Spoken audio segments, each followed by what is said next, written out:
She abandoned me for her wealthy stepfather when she was just 12, and asked me to give up my parental rights. Now she's 22, broke, and trying to come back into my life after her mother died, because her stepfather kicked her out. My ex-wife and I separated 12 years ago. My name is Mark, and this is a story about my daughter, Laura. She found comfort in the arms of a rich man. She was a stay-at-home mom, never interested in work or making her own money. She just wanted to take care of the house and raise our daughter.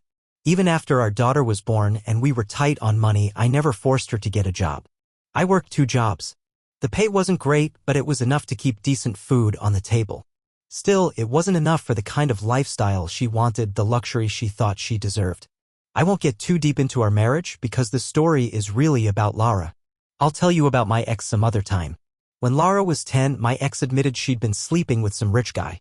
That same day, she moved out and we filed for divorce. We shared custody. Since I was juggling 2 jobs and she didn't work at all, we agreed Laura would stay with me on weekends. At first, things were good between us. Laura and I had a strong bond. We used to take little adventure trips together, just the 2 of us. Even though the divorce was painful, those weekends with my daughter helped me get through it. But over time, I noticed something was off. Laura started avoiding our visits. She used to text me every Friday, excited about the weekend plans. But then things changed. Sorry, can't make it this weekend, we're going skiing. Stuff like that.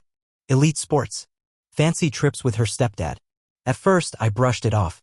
I figured he was just trying to make her happy and I told myself not to be jealous. But eventually, I realized Laura just didn't want to see me anymore. Our weekly visits dropped to twice a month, then once a month. And when she did come over, she seemed bored, like she didn't really want to be there. When it became clear she was intentionally avoiding me, I sat her down and had a real talk. Tried to explain that I was doing everything I could to make her happy. That I was bending over backwards just to keep her bond strong. But even after that, she kept skipping weekends. Only now, she started lying about it. She didn't say she was off with her stepdad anymore. She made up excuses. Homework. Urgent school projects. Sometimes they sounded believable. Most of the time, they didn't. And the minutes we did spend together? She used them to complain constantly. She said it was more fun with her stepdad, because he never looked at the price when ordering food. Even when I took her on trips, she'd still compare. Still say it was more fun with him. She started whining about little things she never used to care about. But she never got tired of bragging. About how her stepdad bought her a new PlayStation. Or how her mom just surprised her with a brand new bike. I kept telling myself maybe she was still too young to understand, that gifts weren't the same as love. Then it got worse. She disappeared for over 3 months. No calls. No texts. Nothing. I tried reaching out. Called. Messaged. Silence. Eventually, I called my lawyer and told him everything. He said I could sue my ex for parental alienation. That she was deliberately cutting Laura off from me. But Laura was already 12. If she told the court she didn't want to see me, there wouldn't be much I could do. He warned me it could backfire. She could say she needed more money to maintain the standard of living she was used to, which meant I could end up paying more child support. Yes, I was still paying support, even though her wealthy stepdad was giving her a very comfortable life. So I gave up on the idea of fighting for custody. It felt pointless. My lawyer suggested setting up a formal meeting instead. No court, just face-to-face. He'd outline my concerns and we'd hear what they actually wanted. I agreed. He sent them a legal notice laying out the concerns, making it clear we were trying to settle things peacefully. I had a weird feeling my ex wouldn't go for it. She had money. She had time. She could have dragged this into court just because she felt like it. But to my surprise, she agreed. We met in my lawyer's office. She showed up with her husband. And with Laura. Right away, they distanced themselves. Said they had nothing to do with it. That it was Laura who didn't want to talk to me. Then they sat back and let her speak. And that's when Laura dropped a bomb I'll never forget. She looked me in the eye and said, she wanted me to give up my parental rights. It's been 10 years. And I still remember that moment like it just happened. I froze. I don't know how long I sat there. But my lawyer nudged me, waiting for a reaction. I just stared at them. What was I supposed to do?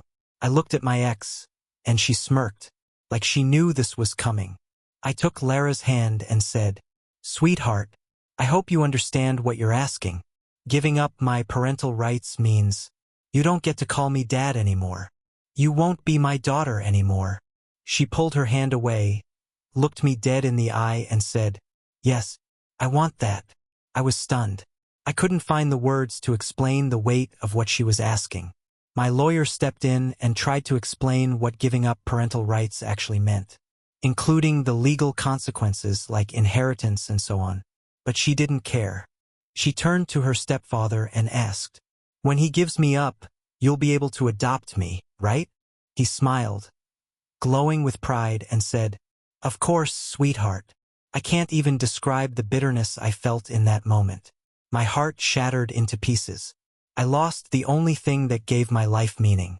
After my wife's betrayal, after 15 years of marriage, Laura was the only light I had left. She was the only reason I kept going through those exhausting 2 jobs. Even 2 years after the divorce, I hadn't dated anyone. I didn't have the time, didn't have the interest. All I wanted was to give my love and energy to Laura. And this is what I got in return. She wanted to be rid of me. I was in such a pitiful state, I couldn't think straight. My lawyer requested a delay, so we could respond later. I'm sure my ex and her husband slept peacefully that night, feeling good about how broken they'd left me. My lawyer drove me home. As soon as he left, I collapsed in tears, crying like a baby in my empty apartment. Everything came out, every possible emotion. I called my parents and told them what Laura had asked me to do. They were horrified. They came over immediately to comfort me. My parents, especially my mom, had always been close with Laura. She took care of her for over a year. Back when my ex had surgery and was bedridden for months, it was my mom who stepped in, who cared for both Laura and my ex. My mom tried to talk to Laura, but she wouldn't budge. She was determined. She wanted me to give up my rights, desperate to become the daughter of her rich stepfather. He had told her he couldn't legally adopt her unless I gave her up first. I asked my lawyer what options I had. He said we could try taking it to court, sue for parental manipulation. But Laura was 12, and proving manipulation at that age? Almost impossible. They had the money to drag things out in court. I didn't. And really, what was the point of fighting? For who? The person I'd be fighting for had already chosen their side. And it wasn't mine. It was a losing battle. I had no choice. I swallowed the bitter pill and gave up my parental rights. The following week, I barely got out of bed. I curled up and just existed. I quit my second job. What was I earning for now, anyway? There was no reason to wake up in the morning. No purpose. Nothing. I started calling out of work so often, and doing such a poor job that I eventually got fired. I moved to a different city, slept in subway stations, wandered the streets for days like a ghost. Slowly, I began to crawl my way back, found a new job, joined a gym, started seeing a therapist. It took me 2 full years to feel like a human again. I didn't rush into new relationships, but I did have a lot of one-night stands. That was my therapy. That's how I met my now wife, Brianna. She had a daughter, Emma. She was 5 at the time. Eventually, we moved in together. And when Brianna first introduced me to Emma, I broke down crying. She reminded me so much of Laura. I wanted more than anything for Emma to call me Dad, but I couldn't bring myself to ask. I was too scared of getting hurt again, so I kept our relationship healthy, but careful. Then, on her 12th birthday, Emma asked me if I would adopt her. It was one of the most beautiful moments of my life. Now I have 2 daughters, Emma, and my youngest, Emmy, who's 3. I think that gives you enough background on my life. Let's fast forward to last week.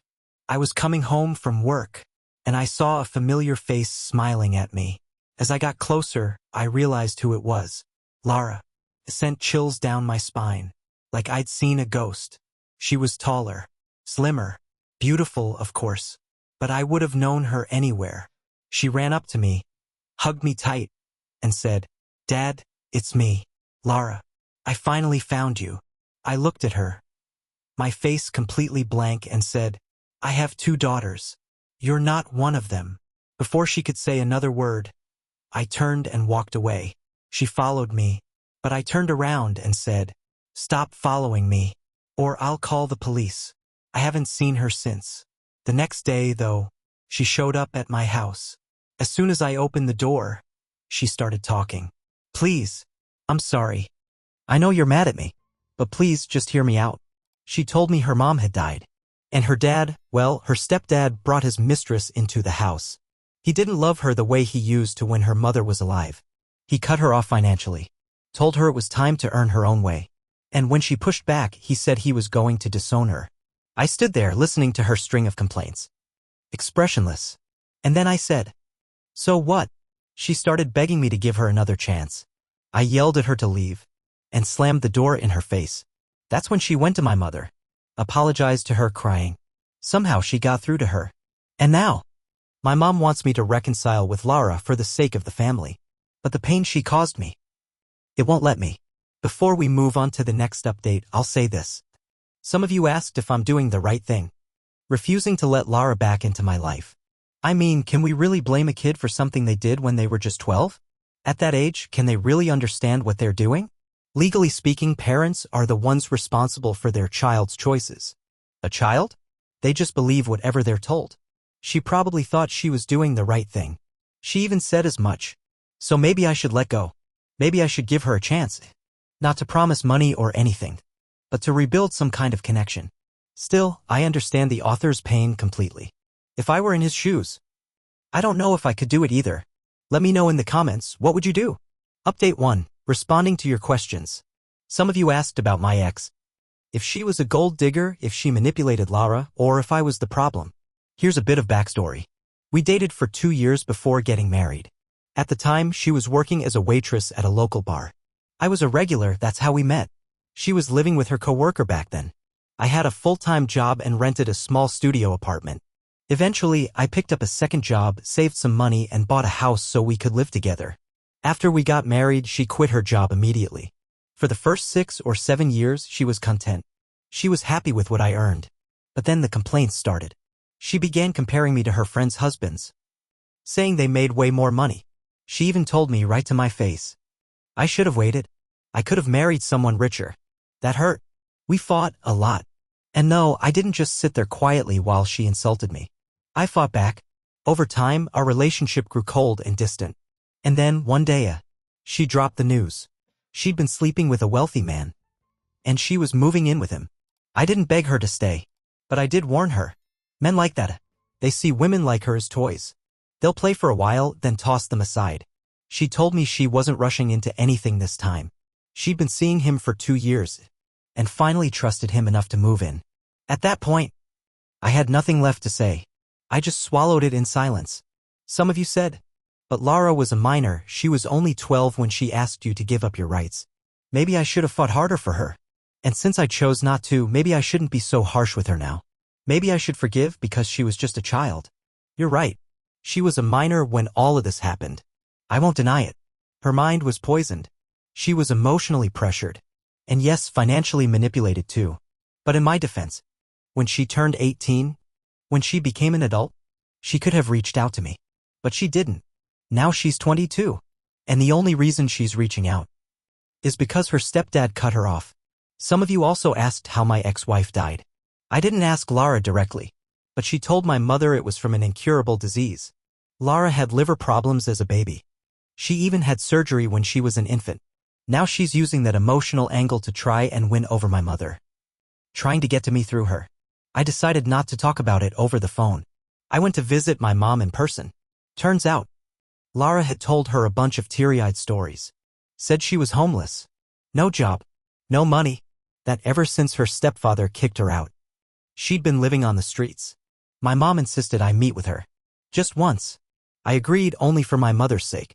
She called Lara, and she showed up in less than an hour. I gave her the hardest interrogation of her life. And everything came out. Turns out her mother and stepfather spoiled her so much that she never even finished high school. She was too busy going on vacations and eating at fancy restaurants to remember that school even existed. I don't know what that man was thinking, turning her into this. Then again, to hell with him. Honestly, I should be wondering what was going through her mother's head to ruin her own daughter's life like that.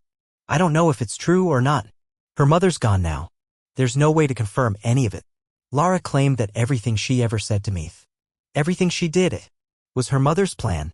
She said my ex orchestrated it all to humiliate me. The lies. The request to give up my rights. The silence. I asked her, "Why would your mother go to such lengths just to do this to me?" Lara said it was because I didn't make enough money, because I couldn't afford luxury brands or designer bags. And her mom was embarrassed in front of her friends. She said my ex made it all happen, just to shame me in front of her new husband. Listening to that felt like reopening every old wound I had buried. I told her, "What's done is done. Your mother is gone. So what is it you want from me now?" She looked at me and said, "I want you to recognize me as your daughter again." Update 2. Well, I said it was about the money. And yeah, it really is. 2 weeks ago, Lara showed up again at my mom's house. It had been 4 months since our last conversation. She looked awful. Red, puffy eyes, dark circles, rash all over her arms, maybe from stress or some allergy. She was sobbing, begging for help. Said she'd been staying with a friend after her stepdad kicked her out. But now even the friend had thrown her out. Over the past few months, she'd sold nearly everything she owned just to afford food. Now she had nothing. No money. No belongings. My mom asked why she hadn't found a job. Lara said she dropped out of school, and no one would hire her. My mom offered to speak with a friend who runs a bakery. Said maybe there's a job as a cleaner or something like that. There are tons of jobs that don't need a diploma. But Lara just sat there in silence, sniffling, crying, and asking for money. My mom gave her some food and $100, then asked why she didn't bring the paperwork to reverse the parental rights termination. Lara said it was still at her stepdad's place. She'd bring it next time. She took the money, took the food, and left. My mom didn't tell me about that visit. She was afraid I'd be angry. And yeah, I was angry. Because 3 days ago, Lara showed up again. Same tearful story. My mom asked what she'd done with the $100. Lara said she used it for food. My mom asked about the job again. Still, no real answer. This time, my mom didn't give her anything. No money. No groceries. Just handed her a loaf of bread. Lara took it and was about to leave when my mom asked, "Do you still want to be his daughter again?" And Lara said, "What's the point in having a father who doesn't give me money? He gave all his love to his little broke replacement kids." My mom was stunned. She kicked Lara out on the spot and told her never to come back. Then she called me, told me everything about both visits. I told her I was upset she gave Lara money the first time, and I asked her to be careful, especially at night, especially when opening the door. From what she described, it sounds like Lara's mixed up with some bad people. She could be dangerous, especially now that my mom's living alone since my dad passed last year. We're planning to file for a restraining order if Lara shows up again and causes problems. Today, I came to stay with my mom. I walked around the neighborhood, half expecting to see Lara, but she was nowhere to be found. I'll be here for a week, and I don't know what to do anymore. But I can't lie you. There's still sadness in me, because if what Lara said about my ex-wife is true, then she really did go way too far in her mission to ruin me. And in the process, she destroyed her own daughter's life. But if Lara was lying, then she's already paying the price for what she did. She made her choice 10 years ago.